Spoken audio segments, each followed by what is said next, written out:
శ్రీ విష్ణు రూపాయ నమః శివాయ. హిందూ ధర్మంలో మహాశివరాత్రి పర్వదినానికి అత్యంత విశిష్టమైన స్థానం ఉంది. పురాణాల ప్రకారం మాఘ బహుళ చతుర్దశి అర్ధరాత్రి వేళ పరమేశ్వరుడు ఆకారం లేని పరబ్రహ్మ స్వరూపం నుండి రూపం కలిగిన లింగ రూపంలోకి ఆవిర్భవించిన పవిత్ర సమయమే ఈ లింగోద్భవం. ఈ ఘట్టం కేవలం శివుడి ఆవిర్భావం మాత్రమే కాదు, సృష్టిలోని అహంకారానికి సత్యానికి మధ్య జరిగిన పరీక్షకు నిదర్శనం. త్రిమూర్తులలో తానే గొప్ప అనే భావన బ్రహ్మ విష్ణువులో కలిగినప్పుడు ఆ అజ్ఞానాన్ని తొలగించి సత్యమే దైవమని నిరూపించడానికి లయకారుడు చేసిన లీల ఇది. ఆ అద్భుత ఘట్టం ఎలా జరిగిందో ఈ వీడియోలో తెలుసుకుందాం. ఒకానొక సమయంలో సృష్టికర్త అయిన బ్రహ్మ స్థితికారుడైన విష్ణువుకి మధ్య ఎవరు గొప్ప అనే విషయంలో తీవ్రమైన చర్చ జరిగింది. అది చిలికి చిలికి గాలివానలా మారి ఇద్దరి మధ్య అహంకారపూరితమైన యుద్ధానికి దారితీసింది. వారి పోరుతో ముల్లోకాలు కంపించిపోయాయి. అప్పుడు దేవతల ప్రార్థన మేరకు పరమేశ్వరుడు వారి అహంకారాన్ని అణిచివేయడానికి ఒక మహా అగ్నిస్తంభం జ్యోతిలింగ రూపంలో వారి మధ్య ప్రత్యక్షమయ్యాడు. ఆ స్తంభం పాతాళం నుండి ఆకాశం వరకు వ్యాపించి ఆది అంతం లేకుండా వెలిగిపోతుంది. ఆ అగ్నిస్తంభం నుండి ఒక అదృశ్యవాణి వినిపించింది.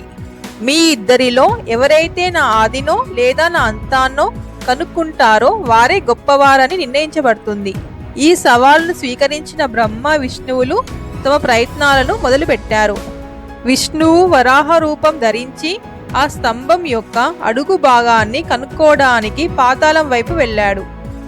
బ్రహ్మ హంసరూపం ధరించి ఆ స్తంభం యొక్క శిఖరాన్ని చూడడానికి ఆకాశం వైపు వెళ్ళాడు.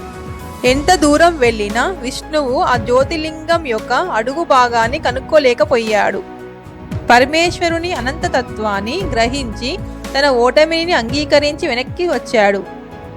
మరోవైపు బ్రహ్మ కూడా శిఖరాన్ని కనుక్కోలేకపోయాడు. కానీ పైనుండి కిందకు రాలిన ఒక మొగలి పువ్వు ఆయనకు కనిపించింది. ఆ పువ్వును చూసి బ్రహ్మ, నేను శిఖరాన్ని చూశానని విష్ణువుతో సాక్ష్యం చెప్తావా అని అడిగాడు. అందుకు మొగలి పువ్వు అంగీకరించింది.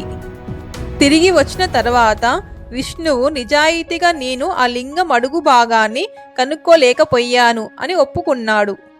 కానీ బ్రహ్మ మాత్రం నేను శిఖరాన్ని చూశాను, దానికి సాక్ష్యం ఈ మొగిలి పువ్వు అని అబద్ధం చెప్పాడు. బ్రహ్మ అబద్ధం చెప్పగానే అగ్నిస్తంభం బద్దలై పరమేశ్వరుడు ప్రత్యక్షమయ్యాడు. సృష్టికర్త అయి ఉండి అబద్ధం చెప్పినందుకు భూలోకంలో నీకు దేవాలయాలు ఉండవు, పూజలు జరగవు అని శివుడు శపిస్తాడు.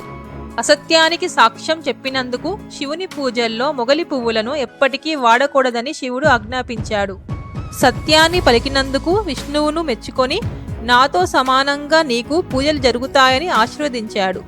ఈ లింగోద్భవ కథ మనకు చెప్పే ముఖ్యమైన విషయం ఏమిటంటే దేవుని ముందు అహంకారం పనికిరాదు, సత్యమే జయిస్తుంది.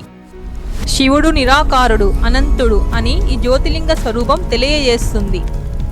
మాఘ బహుళ చతుర్దశి నాడు అర్ధరాత్రి వేళ ఈ లింగోద్భవం జరిగింది కాబట్టి ఆ సమయాన్ని లింగోద్భవ కాలం అంటారు. అందుకే శివరాత్రి నాడు అర్ధరాత్రి వేళ శివుడికి అభిషేకం చేస్తే ఆ పరమేశ్వరుడు ప్రసన్నుడై మనలోని అజ్ఞానాన్ని పోగొట్టి మోక్షాన్ని ప్రసాదిస్తాడని భక్తుల ప్రగాఢ విశ్వాసం. శివం సర్వగతం శాంతం లింగోద్భవ భవమోచనం. నమః శివాయ. ఓం నమః శివాయ. హర హర మహాదేవ్. Thank you for watching my video. ఈ వీడియో కనుక మీకు నచ్చినట్టయితే ఈ డివైన్ తెలుగు భక్తి ఛానల్ని లైక్, షేర్ అండ్ సబ్స్క్రైబ్ చేయండి. శ్రీ మాత్రే నమః.